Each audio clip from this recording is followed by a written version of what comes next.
Evening. Stick it in your pile later. Ah, thanks.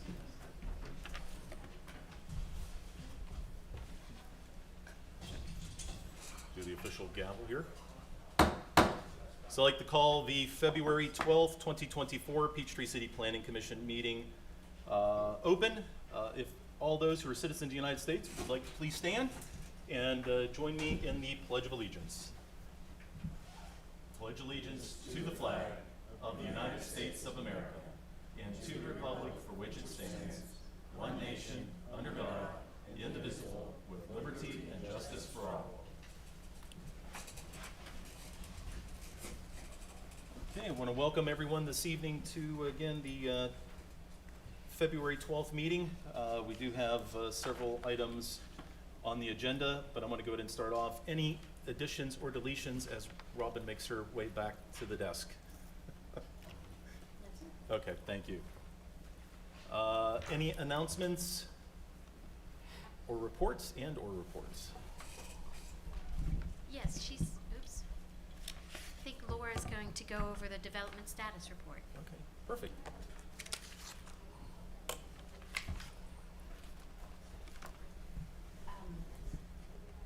Do we usually do that at the end, but we can do that now.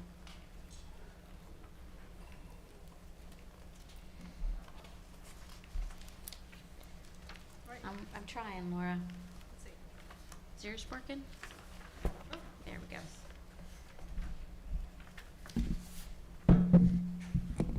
okay, so we usually do this, well, at least at the beginning of the year.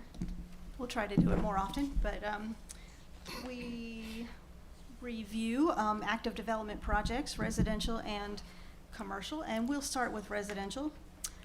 The list is not too terribly long for residential. So these are our active subdivisions, some of them more active than others.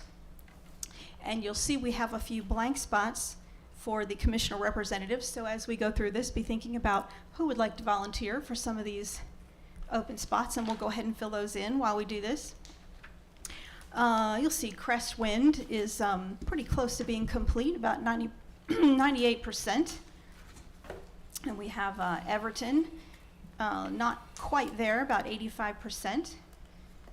Laurel Brook, the single-family portion of the Laurel Brook development, about 43% complete.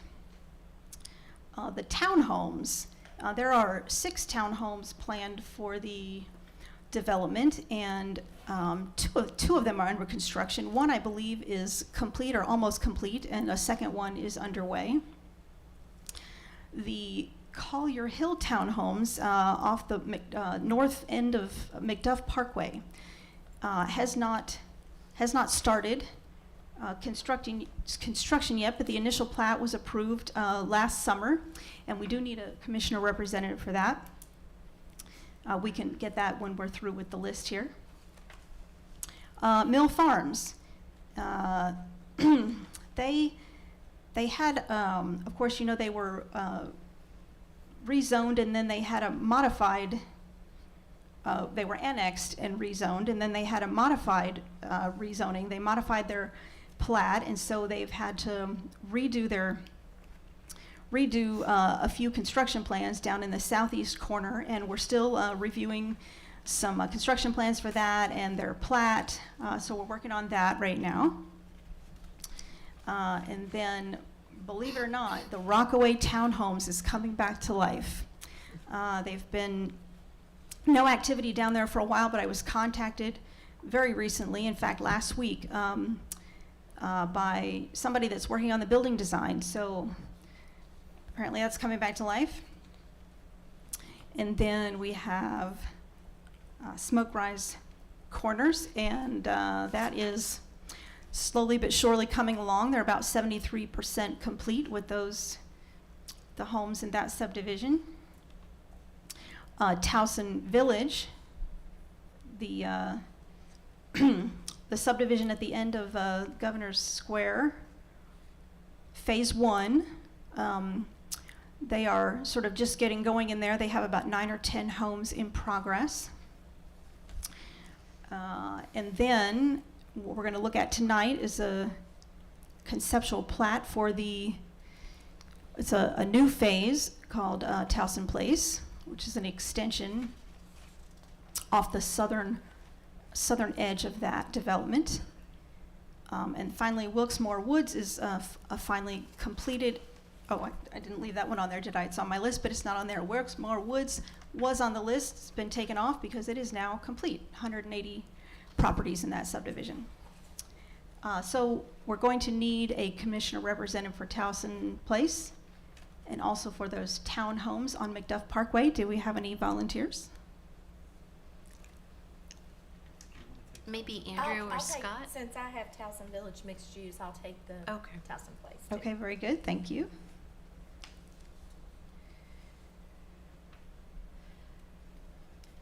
So I can do Collier Hills. Alrighty.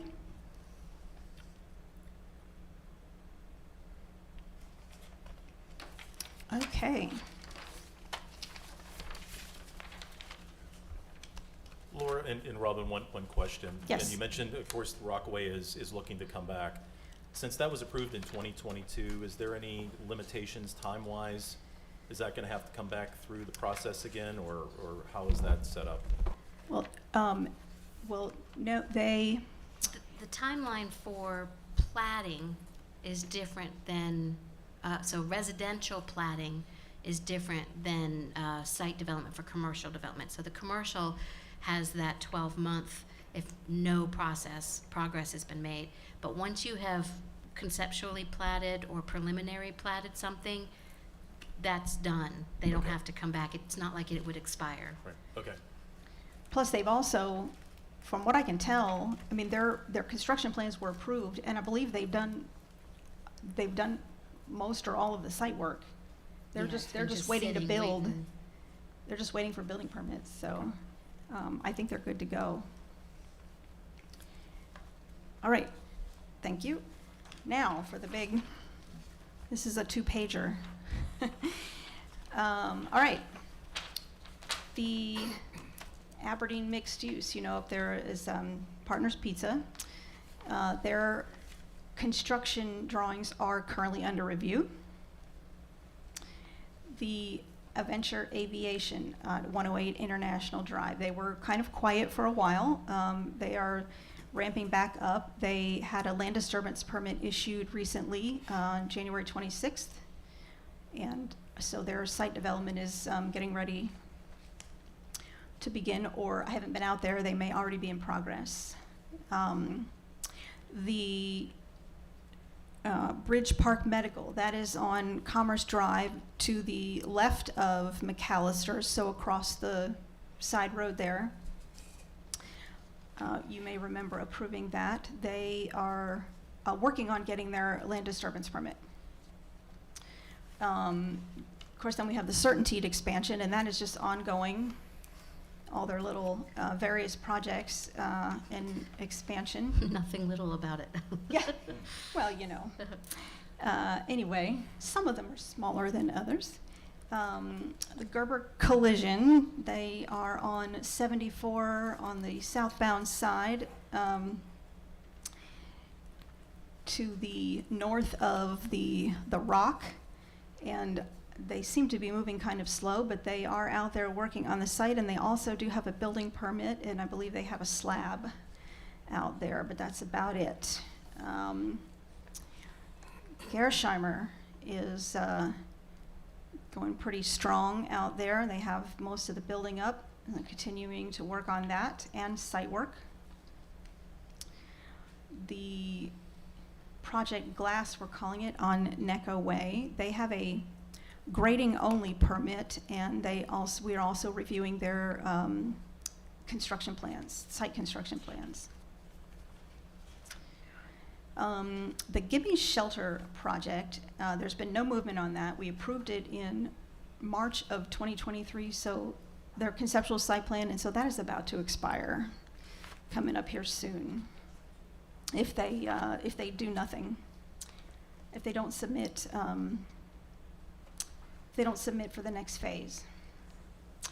The Highway 54 West Development on 1941 West Highway 54, we're going to look at that tonight. Hoshizaki expansion, 618 Highway 74 South. We are waiting for revisions on their site construction plans for review. We're going to need a representative for this project. Next, 1301 MOBA Drive. This is, Is that the Moon Valley? it is not Moon Valley. This is next door to Moon Valley. So Moon Valley is the one closest to the, what's the name of that business down there? The car place? Oh, Earl's? Is that called Earl's? Yes, yes. 1401 MOBA is Moon Valley Nursery, which is closest to Earl's. Next door to Moon Valley is the 1301 MOBA, and I believe they might be doing a redesign of their property. So we're waiting on that. They were originally approved in November, and we will need a representative for that. Let's see. Integrity Fusion on Parkade Court. The original address for that property is 270 Parkade. The new building will be 290 Parkade. And we are reviewing their site construction plans, and that is about to wrap up. And we have Ken on that one. Next page. What do we want to get? Oh, Hoshizaki before and- we leave the page. Yeah. Good Yeah. plan. I can take that one, Mr. Chairman. Who's that? Go ahead. Ray? Ray? I'll take that one. Hoshizaki? Let's see. And then 1301 MOBA? I can take that one. Okay. Who said that? Andrew. Andrew.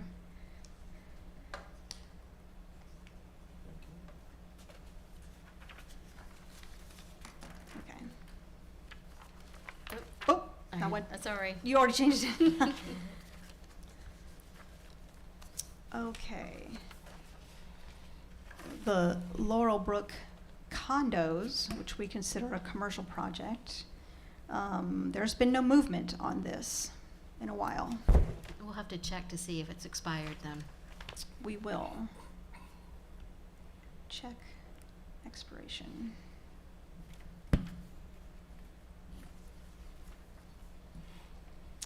Okay, and next we have the Meditech Manufacturing on the north side, coming north on Highway 74 South.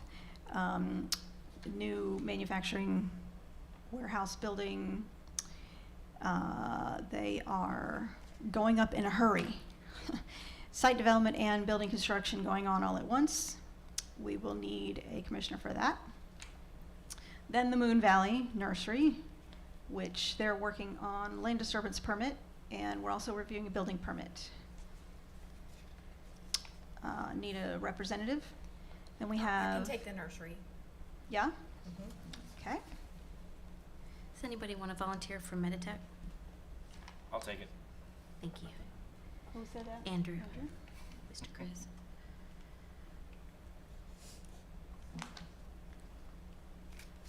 All right, Peachtree Cardiology. We're reviewing site development plans, and tonight we're going to look at their landscape plan. Let's see. The Residence Inn, 400 World Drive. They had a building permit was issued last July. Site development in progress. I have not been out there, so I don't know exactly what's going on, but They are moving dirt. they're moving Moving dirt. dirt. Wonderful. Self-storage. So, we approved a conceptual site plan. This is next door to the Gerber collision on 74 going south. Self-storage building. We are reviewing their site construction plans. Those are in progress. We need a commissioner rep. Then we have the Sherwin-Williams at 1110 Crosstown Drive, and actually, they have just completed. They just got a temporary CO to move in and get set up. They had a little final requirement, and then they'll be able to get a CO and open up for business. So that one we can cross off the list. Then next we have the Cylon expansion, 101 Sierra Drive. And they had a land disturbance permit issued on January 29th, so they should be getting going shortly. Then we have 110 Wilshire Village Drive, the Stars Mill Medical Office. I believe is no longer going to be the Stars Mill Medical Office, but we're waiting to see what's happening next with that. We hear rumors that there's going to be a new conceptual site plan for that coming soon. 400 Necco Way. There's been no movement on this. We approved a conceptual site plan in May of 2023. Well, and they're tied to the Project Glass, so they're working on designing the road expansion right now. So I expect to see something from them pretty soon. Great. Take 5 oil change 2714 Highway 54. They had a demo permit to demolish the existing building. We're still reviewing their site construction plans. 101 Gates Entry, their site construction and building construction are in progress. And finally, 112 Wilshire Village Drive next to the 110. We approved just in January their conceptual site plan. And that's it. So we need a few, 1, 2, 3, 4, 5 representatives. Any Or- volunteers on for this? I'll take the self-storage All right, on Highway 74. Scott, self-storage. We don't need anything for, we don't need anything for Sherwin-Williams. They're already open. And then Ceylon expansion. Yeah, I'll take that one, Andrew. Is that Andrew? Mm-hmm. And did we want to wait and not get an assignment for 110? Yeah, let's wait on that. Okay. Okay. And then that just leaves 112, the dermatology. I can do that one, Felicia. Okay. Thank you all. Excellent. Great. Thank you. All right, We have to go, and actually, before we get any further, so you have to do approval of the minutes. So everyone should have had an opportunity to review the minutes. Any questions or comments? Nothing? Okay. If there are none, I'd like to have a motion to approve the minutes as submitted. Do we have a motion? So moved. We have a motion. Do we have a second? A second? Second? Okay, we have a motion second. All those in favor of approving the minutes as submitted, say aye. Aye. All those opposed? Okay. Minutes are approved as submitted. Thank you. Okay, we have no public hearings for this evening, so we're going to move on to old agenda items. As we see up on the screen, conceptual site plan, Highway 54, West Development, 1941, West Highway 54. Turn it over to staff. Here we go. So as a reminder to everyone, this is on the, what would we call this? The northeast side of the city. So as you're going towards Fayetteville, it is across the street or very close to the Longboat subdivision, and it is zoned LUC 30. And you all reviewed this and had some great feedback for the applicant at your January meeting. And very briefly summarized there, you had some concerns over the dead-end parking lots. You would like to you asked for some dedicated golf cart parking and some clarity on where that cart path connection is.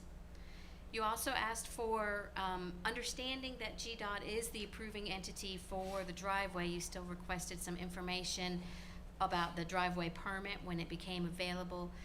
And since the plan had shown shown sort of this slightly odd alteration here with the hopes of preserving some trees, you asked that if that was kept, that those trees be shown shown on the plan so that you could understand their impact on the design. And so the applicant has provided a revised plan. I wasn't able to really get them on the same slide, I but figured I've you wouldn't, but I aligned just them had hoped to see both, so so perfect. that we can kind of go back and forth. Excellent. And animation.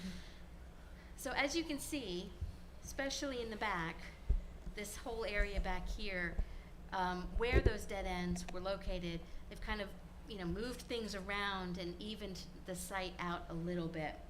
So now, and no dead end parking lots. Everything is connected and you can circulate through the site, both in vehicles or as pedestrians, with ease.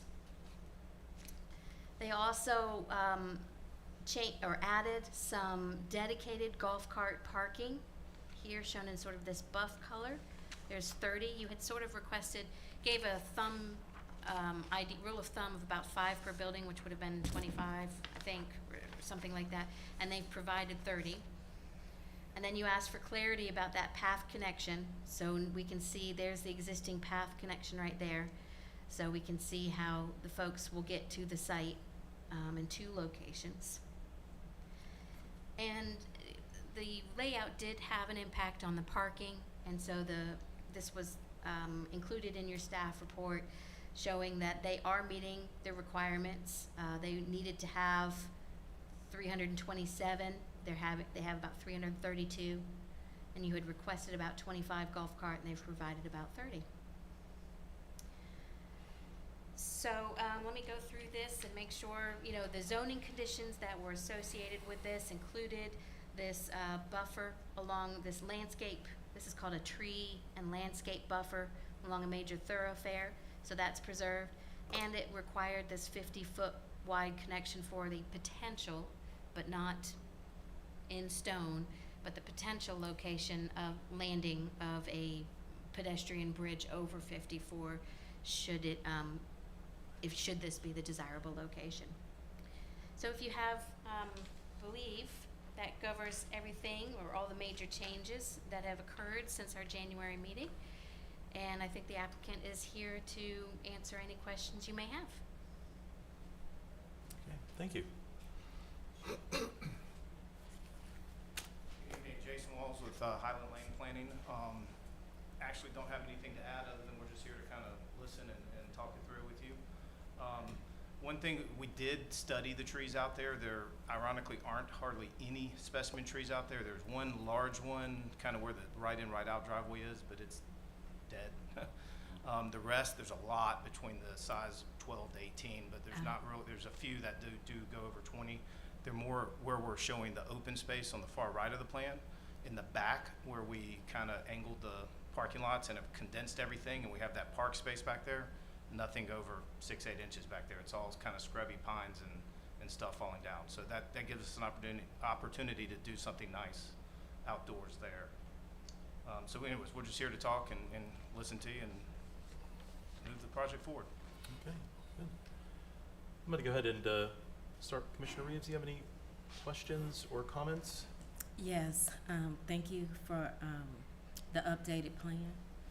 I think the only 2 questions I have is concerning that area. I've been there a couple times and looked at it. It seems very small to put a development like this in it, but I know you guys have the right measurements and all of that. My only question is the residents that live behind this proposed subdivision. What interaction have you had with those particular residents? I'm Jefferson Brown, Jefferson Architecture. We actually even coordinated with planning department to get phone numbers. We reached out, we made phone calls. No one responded to our invitation to come. And so, you know us, we do everything we can to meet with the neighborhood. We did our part. Okay, very good. And the only other concern I had was the traffic. And I'm the person that asked about the GDOT study. But it appears as though that's part of the process, that they have to do the study, number one. And I imagine that study has already started or in the process. Can you update us on the interactions with GDOT at this point? I mean, we have a proposal from a subconsultant to do that study, but we haven't started. I guess we're waiting for the approvals to get it going.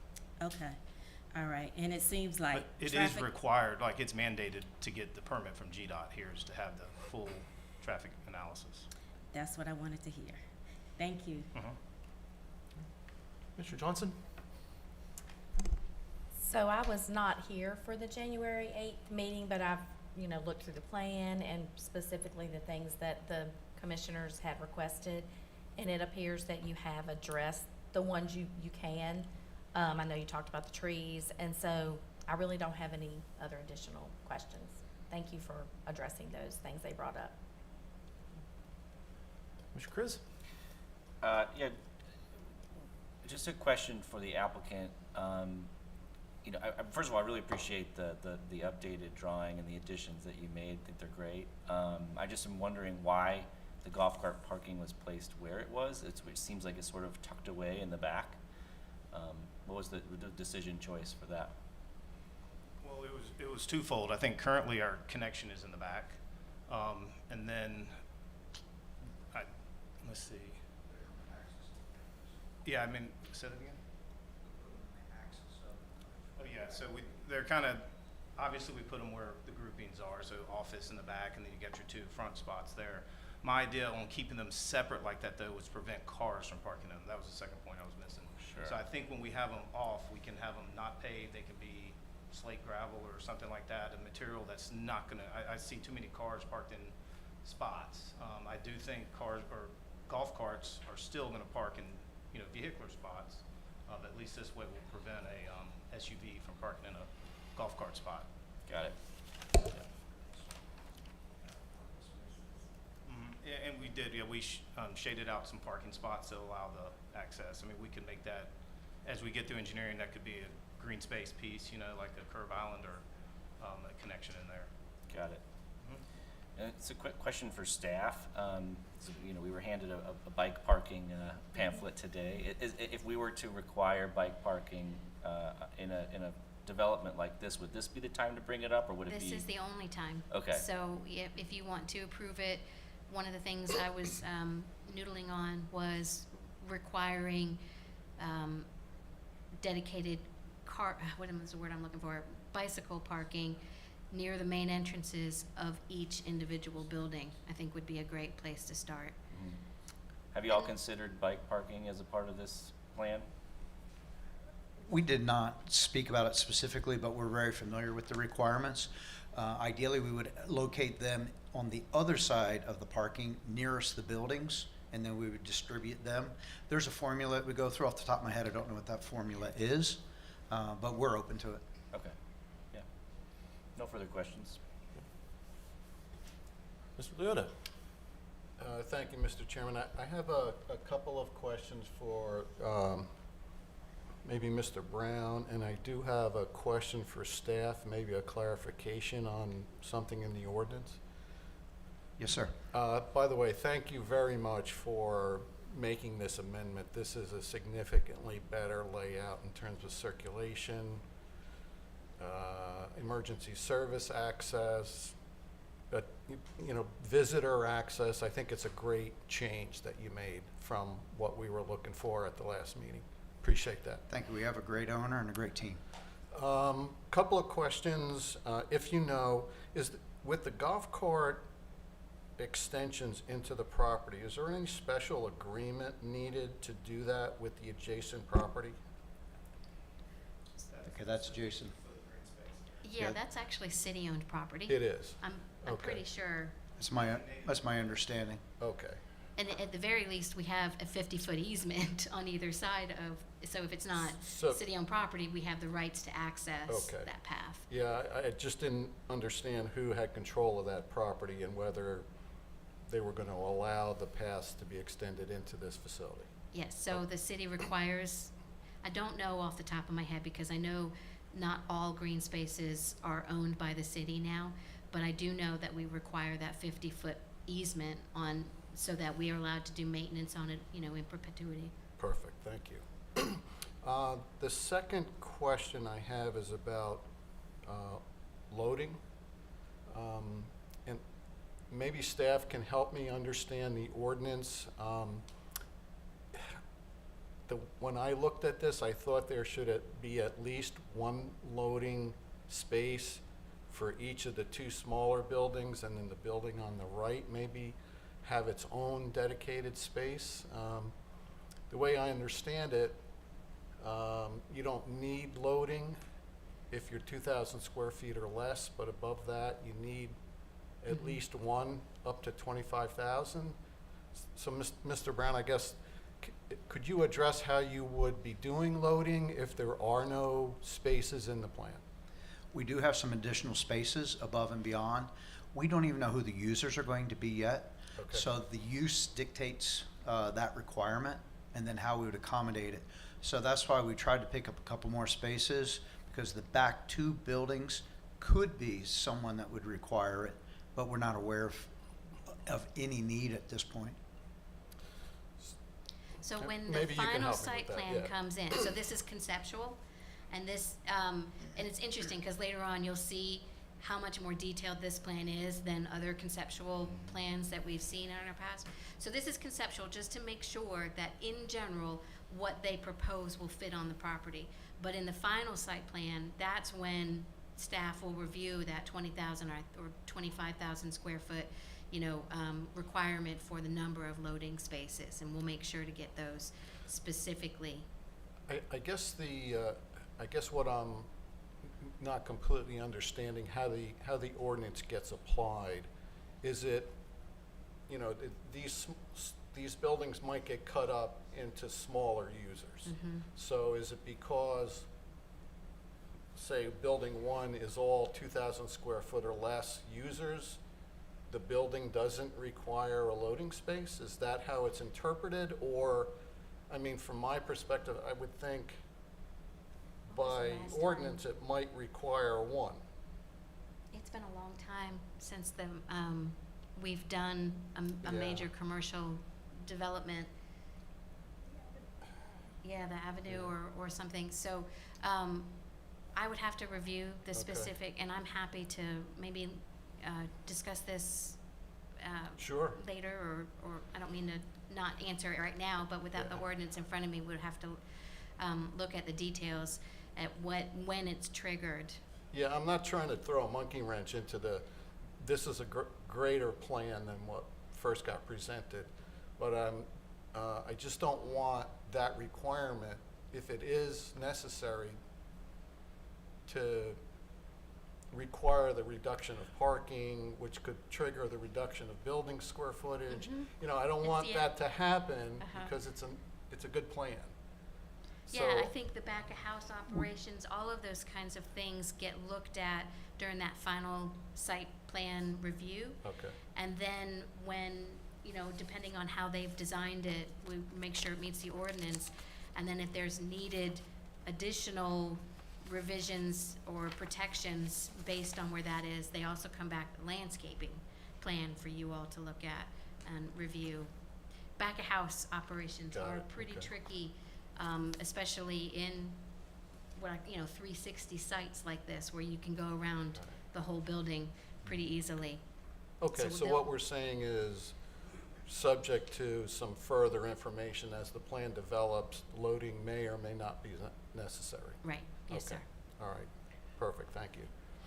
The golf cart parking and some of the car parking seems to be within some of the side and rear setbacks. Is that Not a problem. okay? Yeah, those setbacks, unless it specifically says that it applies to parking. So like the front parking, it specifically says that, but the side and the rear, it's fine. They So if just the have to be at least 10 feet away for the landscaping strip. So if the ordinance is silent on a parking setback for the side and rear, it's okay to be in the setback? Yes, sir. Okay.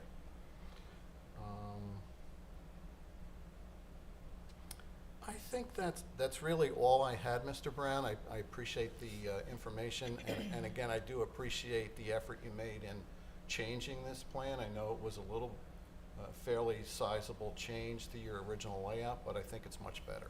Thank you. Yeah, my understanding of a specimen, I thought it was smaller. Uh-huh. So, Okay. That's all I had, Mr. Okay, Chairman. perfect. I actually do have a couple questions, if I may. Is that Sure. okay? So, first one is, I assume it's all, cross parking, like there's no restricted, I mean, it's a lot of retail in here, so is it just completely Yeah, it's just open meeting- parking? It's meeting the overall total. It's probably overparked because there's gonna be overlap of somebody came to one building, is gonna go to the second building, but, Okay, and then we'll work through that as we go through design if we do Okay. need to reduce spaces. okay, and then the other one, and this may have been addressed in the January 8th meeting, but, so the entrance and exit, if I'm looking at it to the far left, the one solid black line, what is that? Like, it says full-service entrance with right turn lane, but is that, do you know what I mean? Like, yes, what is that? It's a stop bar. Okay, Right pavement strip on the asphalt. okay, all right, so no,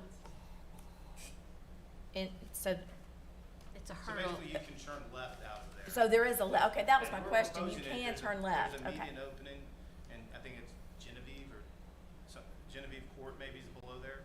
So there's a DOT opening there. We can turn left out of there as of Okay. today. They may take it away, who knows? And then it's a right and right out, it's the one on the right. That's why it's different. Okay, So it's okay, limited. that's what I wanted to. Are you all looking to for or understand. will be required to evaluate signalization? Sure. That traffic study will be required to look at a roundabout, an R-cut, signal, you name it. Okay. We'll look at it all. Okay. Yeah, I Okay. know that was a question that was brought up at January, whether or not that would be signaled as part of the study, so. Okay, and I apologize if this may have been brought up too, but I noticed, so there's a dumpster enclosure at each end. Is that what I'm seeing? Yeah, that kind of, one of those things, some of the loading spaces, you kind of have a hard time figuring out dumpsters. That's one of the harder things to figure out on site. But But yeah, we're We're a grouping little them. We may add particular a third 'cause spot. when we like to see them on conceptual site plans because we do really try to prevent having them in the front and along 54, but we also do our best, it's not always possible, but to keep them away from residents as much as possible. Again, so you can see here where they've put them both meets the needs of the trucks to be able to get in and out, but you'll notice it's a little bit tucked away from the residential lots, which are up here. Now this one, it's not as far away, but then you do have both the 70-foot buffer and this preservation area. And we'll screen it with future landscaping. Right, and I guess my question was more, not as much about the location, but do you think 2 is sufficient for this I think it's 8, so it's 2 locations with 4 dumpsters each. 4 dumpsters each? So it's, yeah, it's Okay. pretty significant. I think you just pick up 3 times a week versus 2 times a week, it's depending on that. The main thing we're looking at is, do the middle buildings have to go that far to get there? So we may add a third spot. That's a good point, Yeah. yes. Mhm. Again, she mentioned we're trying to introduce a lot of outdoor activity space here, so you want to keep them away from those too. Okay, thank you, that's all I had, thank you so much. And I just have a comment, and I want to commend Jefferson, your entire team, everyone involved in going back and taking a look at this. I knew as soon as we finished up the meeting in January, I think you were already sharpening your pencils and getting out the slide rules to see what could be done. It's definitely a much better overall design. As some of the other commissioners said, it allows for much better traffic flow. You've incorporated the golf cart parking, which was one of the items that we were, it was very important to us. And I know there's always a possibility as we get through the process and get towards final eventually that things may change. But I think we have really good start now for that going forward. I do think, and it was brought up, let's, if you would, please take a look at some of the bicycle parking. I know that was part of, and we've talked about it multiple times, part of more of the comprehensive. Some of the things we know we need to touch on going forward is EV charging, bicycle parking, things like that really we don't have anything specific in the ordinances in certain areas, at least not comprehensive across the city. So keep those in mind, and I know you do. And just bringing up EV charging, will there be opportunities for that If you do, where will they be? So, you know, as we go forward, you know, definitely look forward to seeing some of that added into this site plan. Thank you. Okay. So with that being said, I know we probably have at least one item we would like to go ahead and recommend. So do we have a motion to put forward? Any comments first? Any comments? Do we have any more comments? Sure. Should we go through, we usually do questions and comments, right? Kind of did them both. Kind of did them both this time. So if you have additional comments, you're more than welcome. Yes. Well, I mean, I think my comments were already, where my questions were addressed, thank you. The one comment I would have is, you know, I'd like to see, and this, first of all, I'd like to see the golf cart parking included in here. I think this is great. I'd like to see that as a part of our ordinances at some point. I don't know how we go about doing that. I know the UDO was kind of nixed, but something that, you know, gives some clear guidelines to folks that are bringing proposals, I think would be really, really helpful. I like Robin's idea, what you called it last time we met, Rockstar golf cart parking. I wouldn't exactly call this Rockstar parking in the back, but it's nice to have it, and I do appreciate it. Yeah, but I think we should approve it with the recommendation that they add appropriate bike parking. Bike parking? Yeah. Okay. Any other comments? Would you like to go ahead and Okay, yeah. So make a motion? I move to approve the conceptual site plan for Highway 54 West Development, 1941 West Highway 54, with the condition that appropriate bike parking be added to the final plan. Okay. Your motion, do we have a second? A second? Okay, we have a motion, we have a second. All those in favor signify by saying aye. Aye. All those opposed? Okay. It's approved with the condition Great. on the bicycle parking. So thank you very much. Understood, thank you. Okay, moving on to new agenda items. The landscape plan, Peachtree Cardiology, 100 McWilliams Drive. We're gonna be playing badminton today, so I'm gonna send her the ball, send her the shuttle. Alrighty.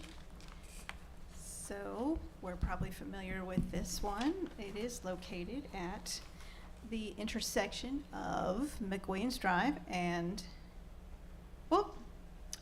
Okay, why did it do that? That was my pointer. You have to hit it twice. Hit it like twice? Firmly twice. There you go. There we go. McWilliams Drive and Highway 74. It is zoned OI for office institutional. And it backs up to this neighborhood here. What's it called? Beechwood? Beechwood, is that correct?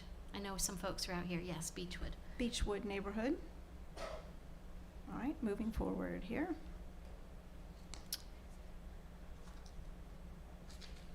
Okay, looking at the landscape plan, there was a, just to remind you, a front buffer reduction was approved for this project. When we looked at the conceptual site plan, the reduction was from 60 feet down to 40 feet, and as a result, 20% more caliper inches were required for the landscape plan.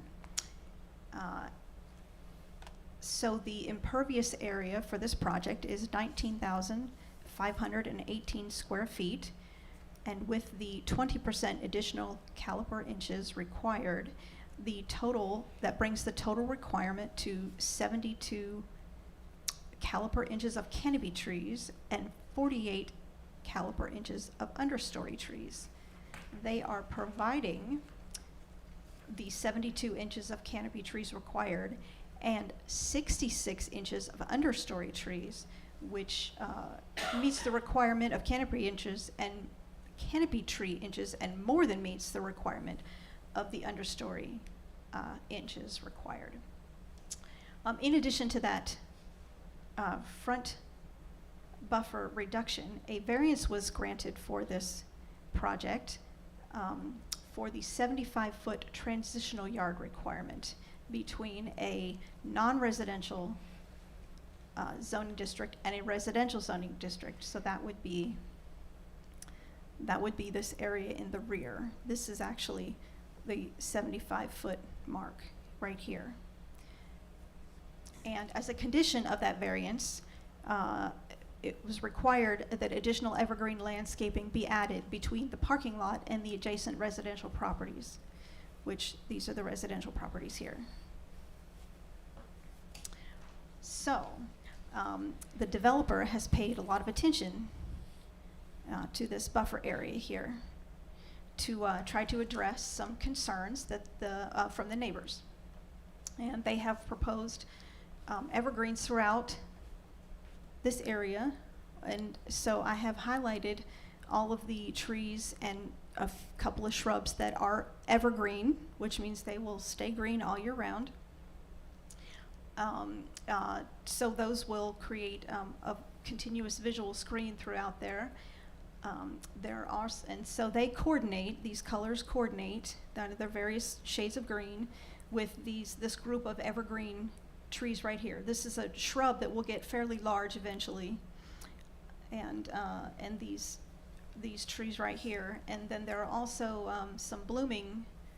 There's a group of cherry trees right here, pink, that corresponds to this cherry tree right here, that will bloom pink in front of these evergreens right here. So this is the Those are the California or Carolina sapphires, I think, right? Yes, that is correct. So this tree, all through here, these three, that one, and these four are this tree right here.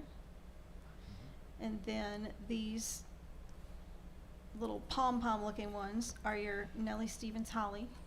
That's the bulk of your visual evergreen screen. Then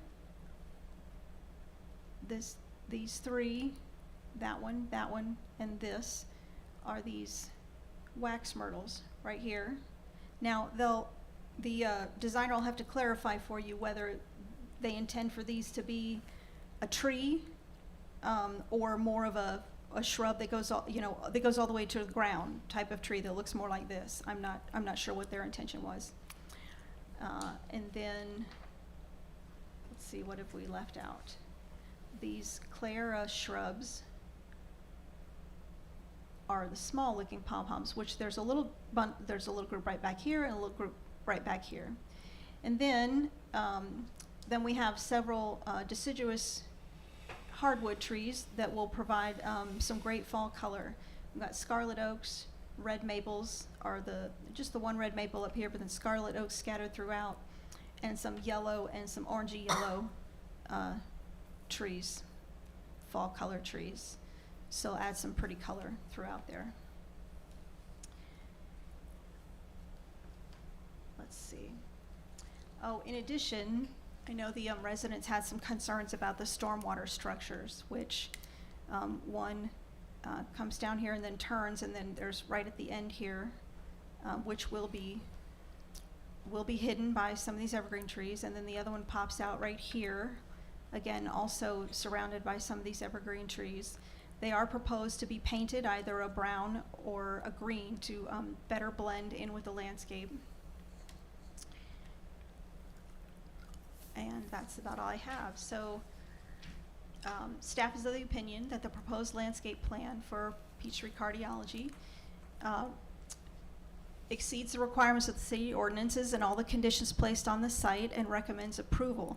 Should the Planning Commission approve the landscape plan, staff recommends the following condition be considered for adoption. Relocate the 3 red maples and the 1 scarlet oak proposed along the side of the building, 1, 2, 3, 4, to the front buffer up here, the 40-foot front buffer area in the front. Due to a GDOT drainage issue, in order to fix that, to make the property developable, there was quite a bit of landscaping that's going to go on in front here in the buffer that's going to remove quite a bit of the trees that exist. So we're proposing that these be moved up here to sort of replace some of those trees. That's our recommendation. Okay. And just I guess a comment, and I know we don't have public comment, of course, because this isn't a public hearing, but I do appreciate you bringing that up, because I know, was informed that there was some concerns from some of the residents with the culverts in the drainage. So that's one of the things I know we'll probably have maybe some questions and comments on. And one other question, I guess, for staff, is there anything keeping those trees on the south side and just adding additional on the front, or is Well, it? The reason we identified those to be relocated is because they're very close to the stormwater. That's Right. not just a pond, that's actually, there's retaining walls there, and our engineer doesn't like trees within 15 feet of a engineered wall. Yeah, walls and roots don't go well, Yeah, they don't so like that. understand. Okay, I was just Yes, sir. verifying that. Okay, so do we have the applicant? Yes, sir. Jason Walls with Highland Land Planning again. We brought our entire team today, so we have the architect, the engineer, the landscape architect, and the contractor with us. And we can answer any questions you guys have. We do agree to the condition of relocating the plants from I guess that's the southern property line to the highway buffer. And then just to add, all the plants in the buffer are going to be irrigated. And we also put a note on the plans to have a pre-installation conference where staff can come out. We can, once the plants are delivered, we can place them, make sure they're in the right location, and then before we start actually digging them in the ground. So we're here for any questions and comments you guys have. Okay. I'm going to start with Commissioner Leota. Yeah, thank you, Mr. Chairman. I do have a couple of questions on the landscape plan itself, some of the species and some of the design. I guess the first question is, the site itself, when I look at it, it's fairly heavily wooded. Could you explain how much of the buffer along 74 is being preserved by this plan?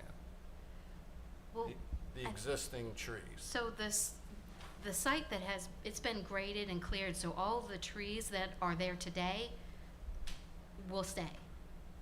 There's Okay. no, am I saying that correctly? Yeah, so, We took the buffer reduction from 60 to 50 or 60 to 40. and Okay. added the extra plantings. So between the building and Route 74, there's a slope down towards the building. That's all vegetated, correct? That's in the GDOT right away. Right, I'm Yeah. just asking about the physical conditions.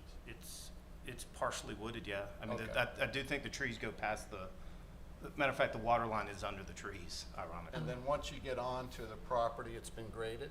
yes, sir. Well, you Okay. go 40 feet, and then the grading starts. So you go an additional 40 feet. Well, close. Correct. Sorry, I Right. don't mean to be counter, but there's a little bit of grading that's already occurred in that 40 feet. And so they are showing some planting there, and that's why we're also asking for these to be relocated where they can be, given the fact that all of this is wooded and maybe even a little bit of that 40-foot That's what I buffer. was asking. Mhm. That area between the property line and where the grading is shown on the plan, is that going to remain undisturbed? As it sits today, yes. Okay. Which brings up a good point. All of that is mostly pines, and so it's a Mhm. good thing that we're moving some deciduous trees in there with them. It'll give that layering effect. Okay, my second question is on as you're looking at the plan on the right side, that's the east side, is that right? Yes, sir. Yes.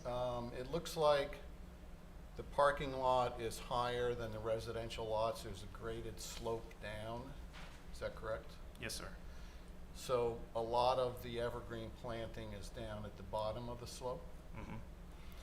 Is it possible to help with parking lot car glare, to put some kind of a evergreen hedgerow along the curb line at the top of the slope? The parking lot that heads down the page, all those vehicles point towards the building, so we kind of thought we don't have the light spray there. So when you're leaving the parking lot on the top, there is, I don't have a pointer, but there is a group of shrubs that go to the far right. Just keep going right there. There's a group of shrubs right there that maybe 100 feet long that's going to block the light sprays that comes through there. That stuff is, between 3 and 5 feet in height, I think, at mature height. So if I'm clear, if I'm understanding. Right there. These, there's no vehicles parking Facing the facing towards, homes. so these are the only parking spaces towards, on this building. So I know the stormwater is very heavily, Yeah. emphasized on this plan, makes it a little bit tricky to see, but there's no parking over those storm lines. There's no parking pointing towards the homes. But to your point, can we do a little rearranging here so that we can get some more shrubs located along here, between the parking lot and these overstory trees? Yeah, and I'm just thinking that a lot of people don't pull straight into a parking space. A lot of people back in. Mhm. And when they pull out, their headlights will be straight at the residents. So I'm thinking maybe an evergreen hedgerow along that row of parking would be helpful. I'm sorry, say that again, for the lower parking lot or for the upper parking The lot? lower parking The lot. lower. Yes. Just immediately to the right of the building. I mean, yeah, I think we certainly can rearrange some of these existing plants and all. Is that what you're asking? Or, I mean, I guess I don't see the light spray being down there. I see it being Well- up top where you're leaving the thing. Well, I mean, he has a point, especially in winter, because I know that this is a medical office, and they probably won't be open till 9 or 10 at night. Like, maybe. No, it won't be right. But, when it is dark and 5:30 or 5 during the winter, and these guys are pulling out, if somebody's backed in, they've got their lights pointing right into the backyard, Yeah, I since didn't this is think so about much that. higher. And I'm just wondering Yeah, I was if just we can maybe glancing. relocate and do a Yeah, I little stepped shifting. away. We have over 100 shrubs on the site, so I do think we can do exactly what you're saying, just mix and match, push things around and accommodate what you're asking. Okay, yeah, as long as I think we get, if you're gonna swap things from one place to another, that it's an evergreen plant, Mhm. because I think that will be helpful to the residents to the east. Okay. And my last comment has to do with the evergreen buffer that you have on the eastern property line. You have 4 cherries at the bottom right of the design. I'm thinking maybe they should be swapped out for evergreens. Those were specifically asked by Yeah, a we- resident, if Oh, I'm they not were? mistaken. We were asked to put a flowering tree or some Okay, nicer looking, we moved the evergreen material away there and the flowering tree towards the property Okay. lines in that case. all right, well, I But it appreciate still you. gets this layering effect, so whether it's one way or the other, it's gonna both get the layering effect. So those sapphires get, 40 to Okay, 60 feet tall eventually? well, I appreciate you addressing some Mhm. comments from the residents, thank you. Sir, thank you. That's it, Mr. Chairman. Okay. Commissioner Cruz? Just a comment for staff. I don't recall seeing stormwater so highly visible in other landscape plans. Is there a reason why this is featured so prominently? Anyone? Just line type in AutoCAD, I think. Yeah. They're showing the actual size, Yeah, maybe. how they are. Is it really that large? Yeah. Is there a concern about the water management, or is this? Yes, and Yeah. the residents have been, and they've had multiple conversations about the orientation of those lines and all of that. Yes, sir. I think they've met with the city engineer as well.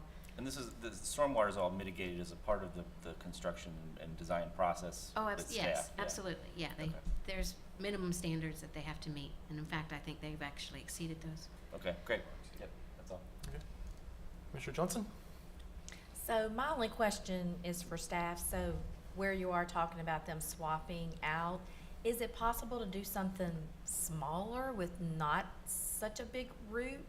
So that it's at least something there, or is that just He not a really- possibility, really? I love my city engineer, he keeps me honest, and he really doesn't like any kind of trees or anything within 15 feet, 12 to 15 feet of that engineered wall, excuse me. Okay, just thought I'd ask. That's all I have. Commissioner Reeves? No questions. It seems like we've touched on just about everything we can as far as the plants are concerned. Do we have any other comments? Question? And my only comment is, yeah, I agree with Commissioner Leod. It'd be nice to go ahead and see some buffering, since those do sit down the hill just a bit of the grade there. If it would be possible to put a little bit of shielding in that area. I know a lot of people do like to back in to parking spots more than what I sometimes understand, but people do like to back in, so it would be nice to have that additional. Now with those backup cameras, it's nice and easy. But yeah, if something could be done to mitigate that just a bit more, that would be great. So it's my only comment.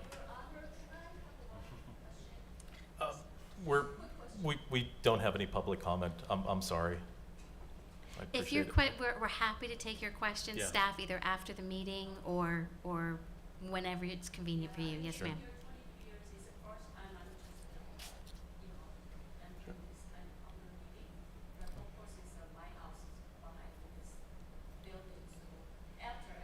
Understand. I appreciate it. Thank you. Okay. That being said, do we have a motion for approval, or anyone? So I move to approve the landscape plan for Peachtree Cardiology, move to recommend approval, at 100 McWilliams Drive with the staff condition as specified, and to reorganize the shrubbery to provide that hedge on the lower parking lot there. Okay. Do we have a second? Second. Okay, so we have a motion to approve with staff condition as well as with the condition to provide some buffering on the eastern side of the parking lot. All those in favor of approval signify by aye. Aye. All those opposed? Okay. The landscape plan for Peachtree Cardiology is approved. Thank you. Okay, moving on, we have the elevation request for waiver, osmos expansion. So this item is part of. There's not like a park name for this, but it is where Osmos is located, and this is a conceptual site plan that was approved in 2014. This is what they used to look like. So we've come a long way, baby. The buildings with the check marks show that those buildings and improvements have already been made, and they are preparing to add on, whether it's attached to this building or a separate building, but additional square footage here that was approved. And so they have requested that a waiver be granted from the Planning Commission from the required architectural review. And section 724 of the ordinance, I've written it verbatim there, but it does say that you all have that authority to waive it if the proposed development will not be visible from the road once the project is complete. And so I've taken some screenshots, some taken in 2022, some taken in 2023, so that you can see as you're coming, I guess if you're going south on 74, this is what you would be looking at if you were not looking at the road in front of you. So here you are coming up. This is the private drive into the industrial development, and you can sort of see just the top of the Osmos building there. This is another property that also is served by that driveway. You can sort of see here, industrial site. And then this is exactly what it looks like as you're coming out of their driveway. You can see their sign. You can't really see that brick building anymore, but you can see the Osmos. So this building would be generally located sort of behind this building, and you definitely wouldn't see a single bit of it from here. So I do believe, Jason, is this your project as well? Sure, yes. Jason Walls with Highland Land Planning. Yeah, we're requesting, I don't think you can see it. I think the building's set back. It's in the spot of a future addition. Any questions, we can answer them. Tommy's here. So this is just at y'all's discretion. Okay. Have any questions, comments on that? Just a question, will this these buildings be similar to what's currently there? What's the overall plan? So, can you go back to the plan? Obviously, to the bottom of the page, the building's facing woods to the south, and then to the left, I don't know if the plan's up or not, but No, yeah. So, yeah, it's not. This is, 74 is down here. right, so below the circle where our new addition is going is wooded. To the Mhm. left is gonna be our laydown yard and the rest of the, the manufacturing facilities there. So the only chance you're gonna have to see is there, and like she's saying, from the angles, we're also set back about 10 feet. I do believe we're using some of the similar materials on that wall only, going up to the top. What? Same materials to match that side of the building, the existing building in front of it. Okay. And the continuity is gonna look like one building, it's not gonna look like two separate structures. Okay. Thank you. Yeah, Mr. Chairman, I had the same thought.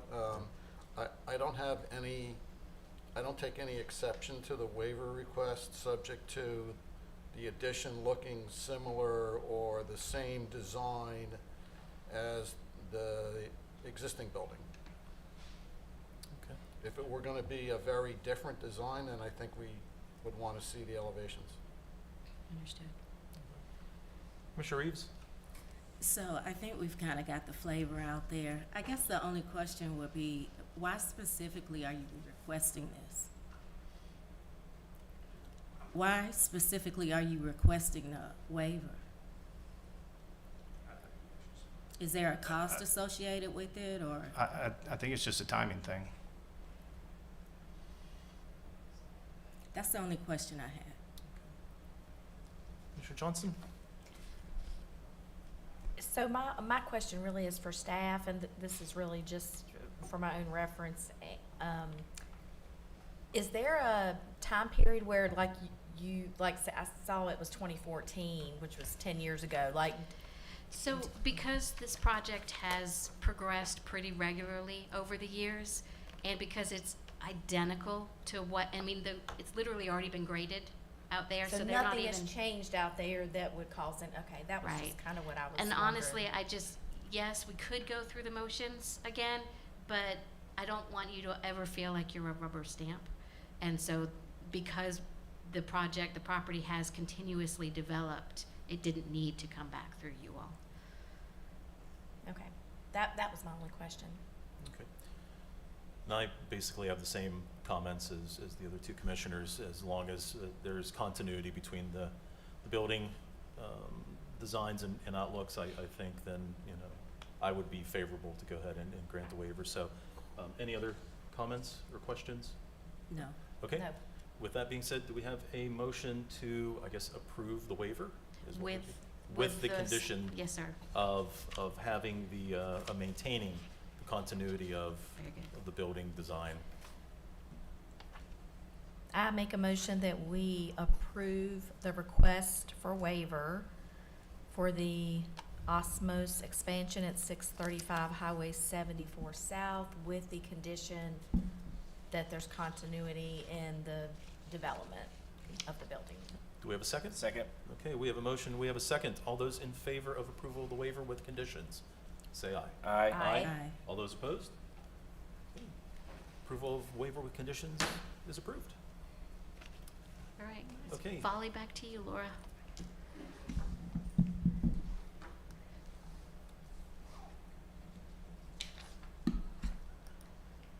Oh, I'm sorry.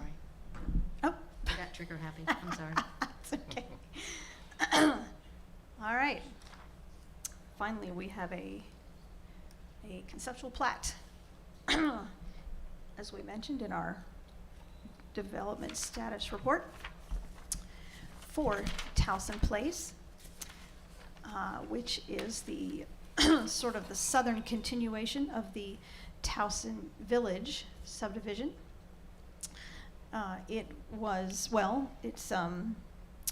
It is zoned LUR 22. It was a property annexed from Fayette County, excuse me, and rezoned to LUR 22. It is sort of adjacent to the Shiloh mobile home park here.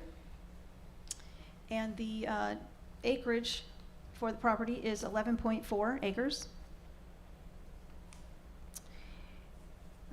And it was approved for 21 lots, and the average lot size is approximately 9,600 square feet. Let's move forward to the concept plat and show you the layout. This over here, just to give you some context, you're not really supposed to be able to read any of this over here, but this is the Towson Village layout. If you can sort of just see, you're really just supposed to be able to see the lots. And then this is how the tail connects. And this is the tail over here in a zoomed version. So there were some conditions of the annexation for the LUR 22, and I'll run through those. Of course, it was no more than 21 single-family lots. Some of these are fairly standard for the LURs. Accessory uses permitted per our typical zoning ordinance, section 908. Permitted uses continued publicly owned buildings, publicly owned land, customary home occupations. The setbacks for these lots will be front 10 for structures, 20 feet for garages. Interestingly, since we didn't know how they would lay out, 10 feet for the rear for structures and also 20 feet for garages. The side setback is 0, but there's a building separation of 10 feet. At least 25% of the houses shall have a main level bedroom and bathroom. So master on the main there. As far as architecture is concerned, the houses shall be faced with either brick, stone, or cementitious stucco or siding.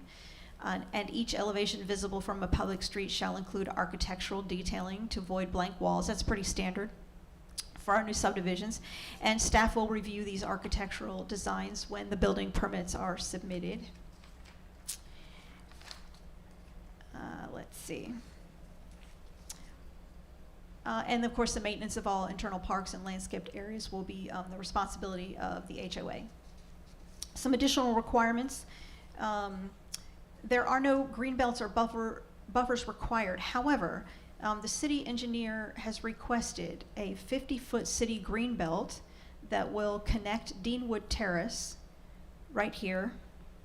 They've located here. To connect to a 50-foot multi-use path easement, which they're showing here. Again, this was requested by the city engineer. It will connect down here to what will become also a city green belt that will include the stormwater maintenance facility. But it'll connect to this, and the reason for all this is for whatever future connection we may possibly need in the future to connect to. Should we annex in the future property to the south or property to the east, and future stream crossing. So they're thinking ahead in the engineering department. But and just for clarity, that's for the path, not for any kind of road or anything. Yeah, just a path connection.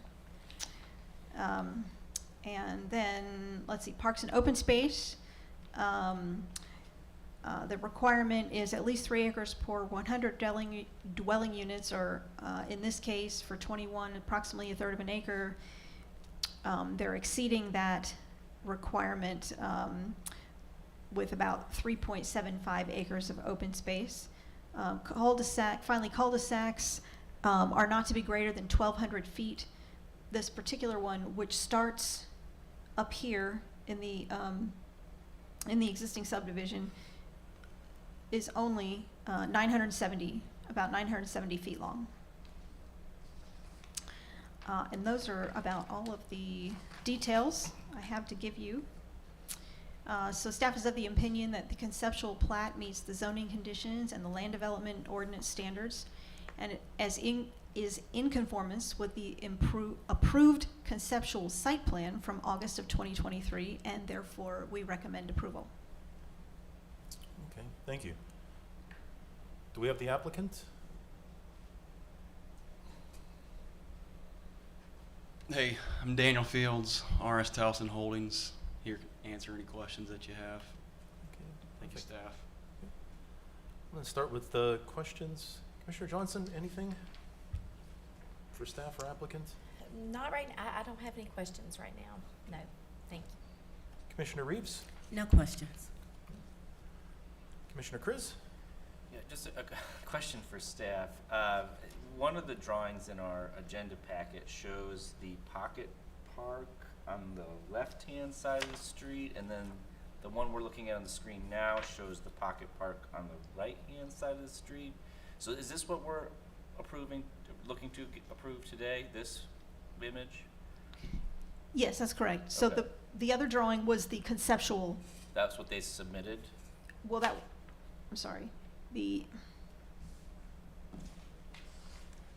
When it came in for annexation and zoning, That's the one that came. that's what Yes. they Okay, provided. got it. So this And- is the controlling drawing. I just Yes, want to be this clear. is. Okay. And this is showing, it was previously labeled a pocket park, but the city engineer asked for it to not be improved with any kind of amenities or to be, that, so that we could eventually or potentially Got put a it. path connection there should it ever be needed.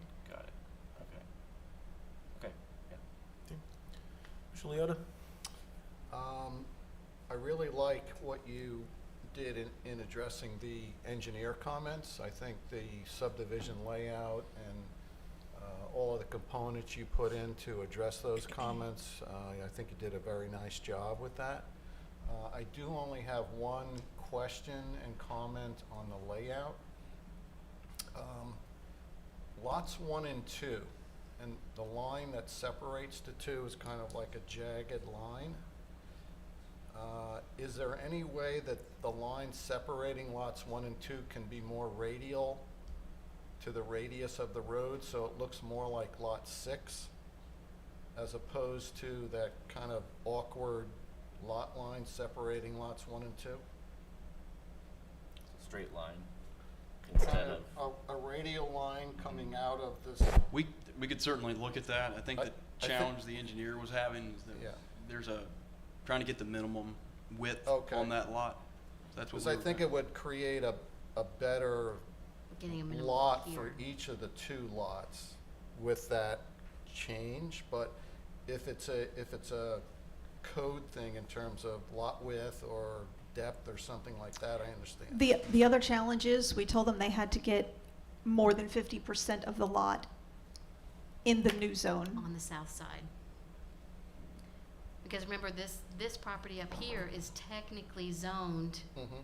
and so they couldn't add more lots to that. So more than 50% of each of these lots right here has to be on the south side of that dashed line. So 50% of lot 1 has to be south of that dash line? Yes, sir.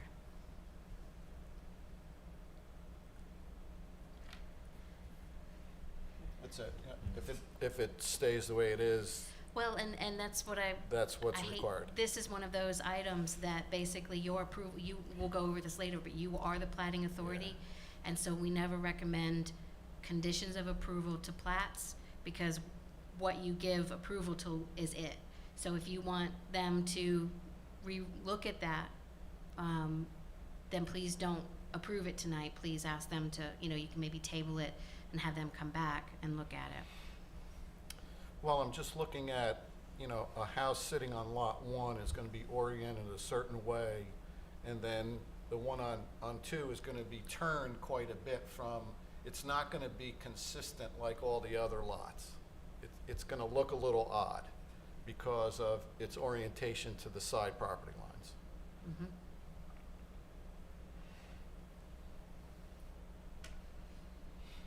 I think I see your concern. I think we could position the house in such a way that may not be optically a challenge. Okay. Yeah, I appreciate that, thank you. Any other comments, questions? I don't agree with this density at the edge of our city property line, but that's not what we're looking at here today. I just want to make sure that I make that comment.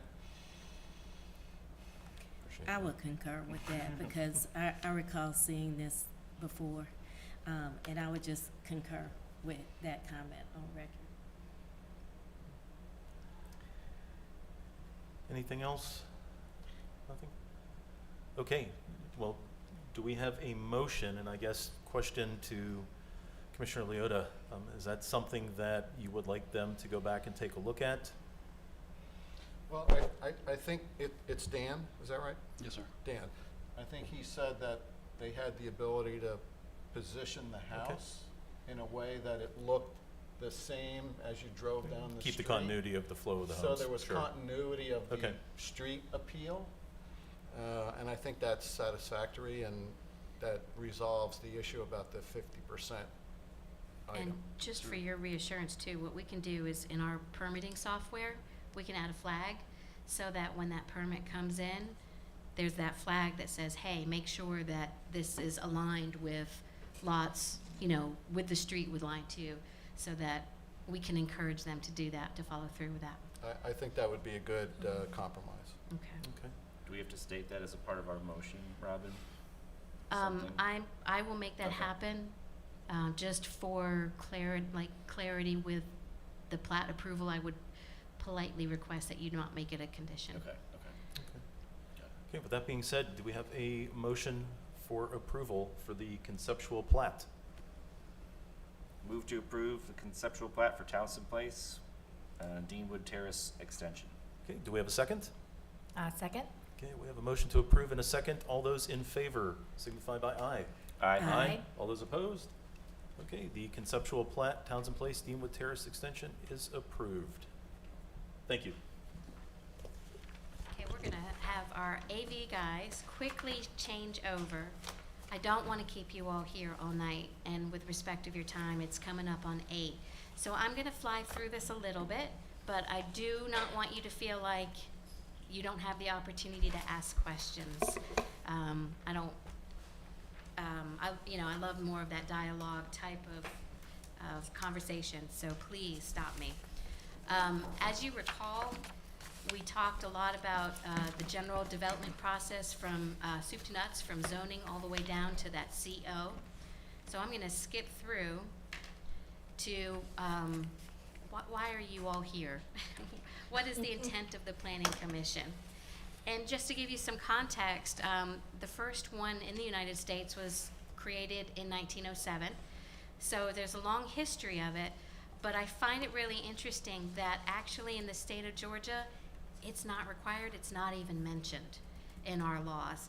However, I don't know any community in the state of Georgia that doesn't have, that if it has zoning, doesn't also have a planning commission. So, when you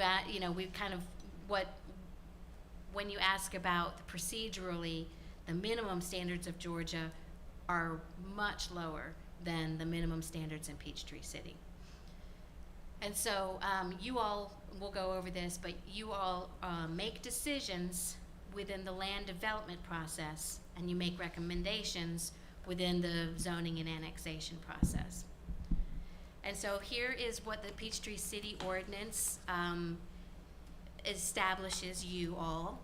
Here is the land development ordinance. It says you are here to guide and accomplish harmonious and coordinated development in accordance with existing and future needs to protect the health, safety, welfare of the general public, and to do this in an efficient and economic process so that we're respectful of property owners' time, but still maintain the city's high standards.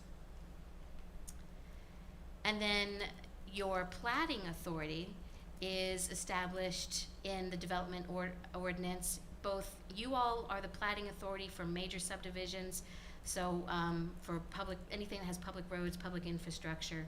I do minor subdivisions, basically.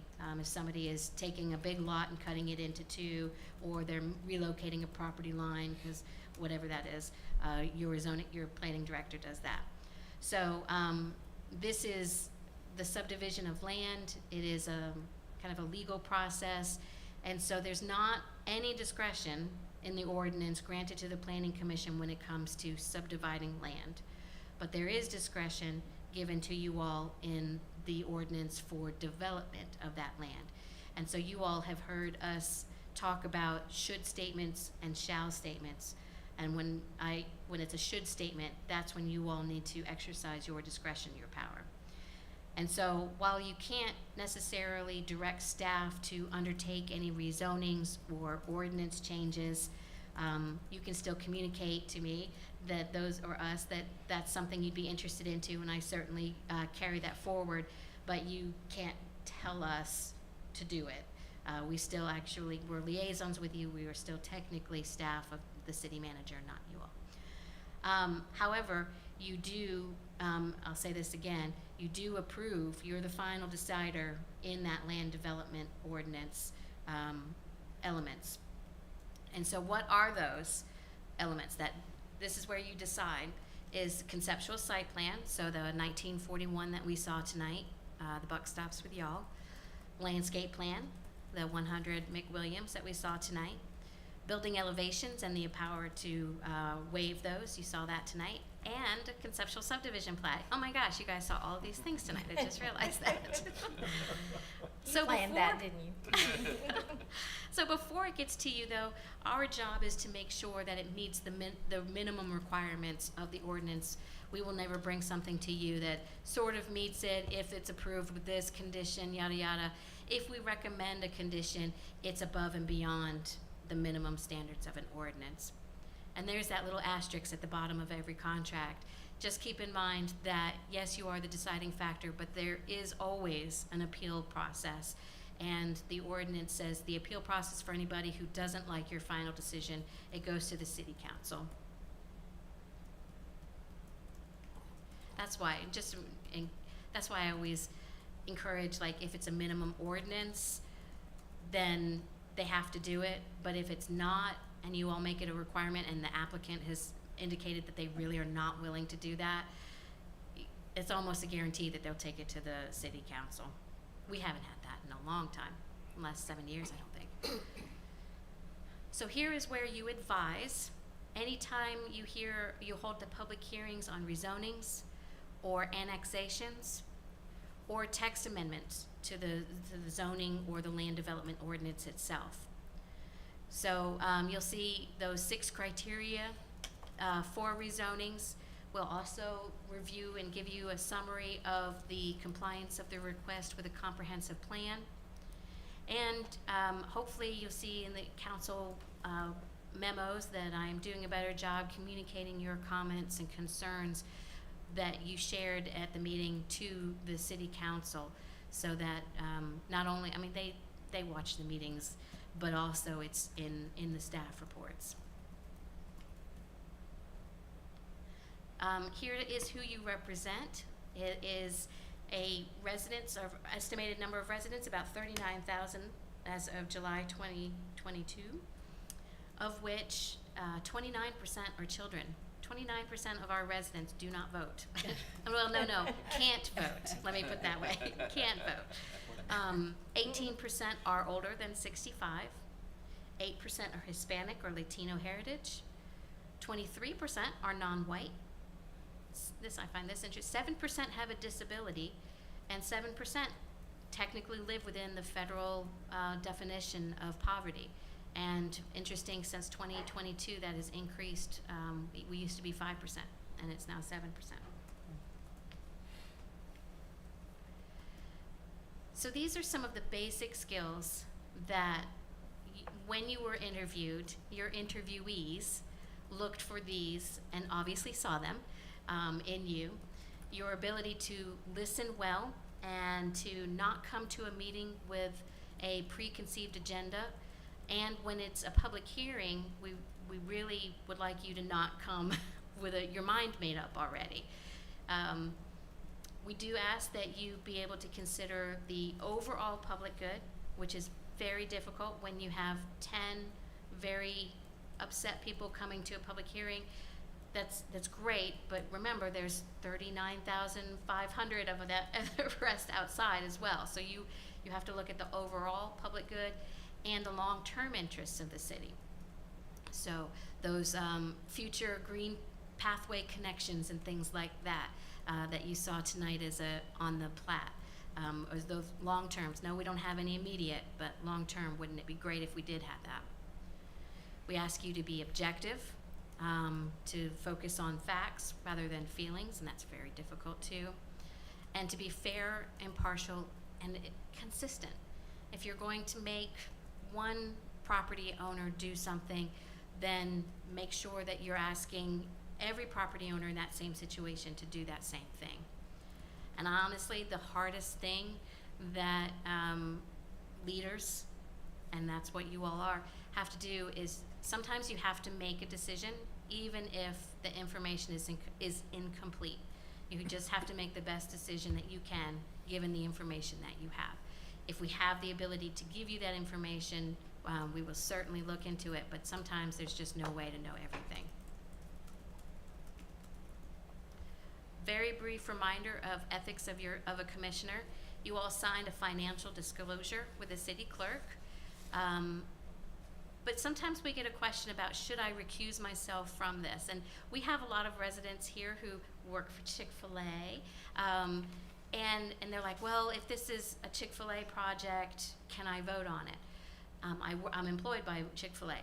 Unless you have direct financial interest, like you will either earn money or lose money based on the decision that you are making, then you do not need to recuse yourself.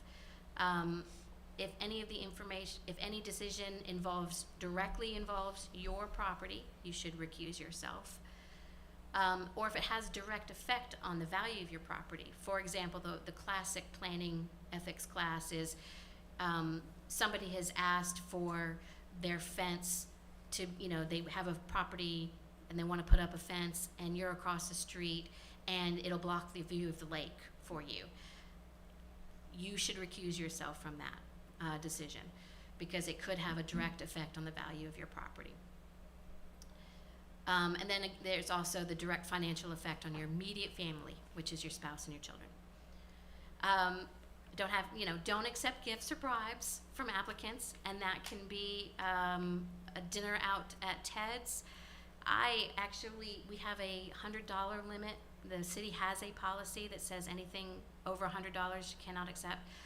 I actually encourage my staff to basically stay away from anything over $5. Hopefully a cup of coffee isn't going to sway you one way or the other to make a decision. That should be okay to have a cup of coffee with somebody, but better safe than sorry. We live in a fishbowl. Don't misuse public funds, basically inflate your expense reports, or use staff for personal purposes. Please don't ask me to come do your yard work. And then when you do have an application and you're going to have a public hearing on that, whether it's a rezoning or annexation, please, you really should not have communications of any kind with the applicants outside of the public hearing, because you don't want to ever give, whether you support it or not, it's just the appearance of somebody walking in and saying, well, I met with the applicant on their property, and the people on the other side saying, well, I wasn't there, what did you guys talk about? And that perception of transparency. And this is what, we ask that you do a couple of things to maintain your good relationships with staff as well as your elected officials and the community. Come to meetings having reviewed the materials. You all do these things. Ask questions of staff in advance, or at least alert us in advance to let us know if you have concerns that you intend to raise during a meeting. That way we can get you that information beforehand. And if you disagree with staff recommendations, I love it. That's great. That is okay. I'm not going to have my feelings hurt. We just ask that what you disagree with, you're able to articulate what it is and give a specific reason. Please don't assume that what you read on social media is true or factual. I'm not saying it isn't, but if they say something on there, double check with us to make sure that that's accurate. And tell us what you need to make well-informed decisions. Every planning commission is different, and what you all would like to see, how the plans are drawn, or what your expectations are of minimum standards, we learn. And so please, feel free to tell us what it is that we can do to help you do your job better. And although it's not always great when the city council doesn't take your recommendations, particularly on rezonings or annexations, please keep in mind that they do face different pressures. I mean, they're responsible for budgets and service levels, as well as political pressures. But when you do make your recommendations here, I guess I've said it again, please make clear why you've made those recommendations so that they understand and have the ability to consider why you recommended the way you did. And one of the things I find interesting is a lot of times the general public, but even leaders who get appointed to or elected to these they tend to think that having questions and discussions in a public meeting is a bad thing, and that's not. The whole purpose of these public meetings is to start with what somebody has proposed and make improvements. And if you know something that we haven't considered, that just makes it all the better of a process. So if it changes between what was presented to you because they responded to the public comments and they make changes to it before it goes to city council, that's exactly how the process is supposed to work. That means it's working well. I regularly send you all some training opportunities. Here's a list of the next 101 and 102 classes. I think, is everybody? No. I did the 102 two Okay. weeks ago. But you still have you'd like to do the 101? Sure. Okay. So I can send these out in an email too, so you don't have to take a picture. Gonna mark them down anyway. And then you all, I didn't put it on this slide, but remember that Community Planning Academy? I don't know if it's past the deadline. We're really close, but if you are interested and can make all 4 of those dates, please let me know and get you signed up, because last I went to sign you in, there were still 41 spaces available. I'm just gonna really slip through this. So there are online resources for you all. We have a lot of this information posted online. So if you go to our home page, you see at the top you've got those drop-down menus, and you click on services, you need to go see the Code of Ordinances, boom, there you are. Has everything from the zoning code to the land development ordinance. Enjoy, need some light reading, need to go take a nap. This will get you going. You all have a website. If you go to government, there's your other governments and agencies. Sorry, my screen, I have everything blown up, big text, so that I can read it. So your screen may look a little different. Other governments and agencies, Planning Commission, POW, there's your website. Now on the left side are a lot of your materials. There's an agenda, there's videos, there's an annual schedule, and I'm pointing out the library here. It contains, when you click on it, it contains these documents, this PowerPoint presentation, your bylaws, as well as the Georgia zoning procedures, and yet another link to all of our ordinances. But what I really like to show you is the Planning and Development website. The top, when you land on our page, there's long-range plans and special projects. If you click on that, it opens up another page, and you'll see on the left historical plans. If you really want to impress your guests at your next cocktail party, go to that historical plans. There's that, when everybody talks about our original plan, it's there, 1972. It is a very interesting read. They don't get the next ones through the 80s and 90s. The state law was very dry and it required a lot of data and everything, but that 72 plan is a really cool plan. But there is, like I mentioned, there's the original prospectus from marketing materials all the way up to our 2017 comp plan. Back to that planning and development site, this is where a lot of Laura's information that we went over tonight, development, is located. So you can go and see current development, and you can see, I think that's a typo. I think it was supposed to say January 17th, 2024. Sorry, yeah, Laura. maybe. And what's interesting is all of those underlines right there, those are links. It'll open a new window, take you to Google. So if you need to know where is Laurel Brook, I have no idea, click on that. It'll open up a new window and you'll know where it is. You can also check active rezoning cases. Also wanted to show, so you go to residents, check active rezonings. There's also another way to, current development status. Where did that go? Did that get That's a good question. to the right? Oh, there, right in front of me. So that, yet again, because we like to be able to get around different ways for different folks. Now I kept a screenshot of the old website design because we don't have a lot of current rezonings. But again, so this is back from the end of last year when we had quite a bit. But it lists every single rezoning, variance request, what it is. You can download all of the documents, supporting documents, applications, and it lists when the public hearings are. And if you're really interested and would like to read the legal advertisements that are required, you can do that on our website as well. You've got the Planning Commission at the bottom below the City Council. So that is it for tonight. I know that was a lot to zoom through. This, again, this PowerPoint is on your library. Any questions? No? Let's get out of here. I hear the rain starting out. Exactly. Oh, man. So before we adjourn, what are we looking at for our next Thank you. meeting? Yeah. The February 26th meeting is canceled due to lack of agenda items. We don't have Okay. anything for you. Would you like to cancel it? Yes, Oh, well, yeah. we will Did cancel the already February, Oh, well, no, it hasn't been posted. okay.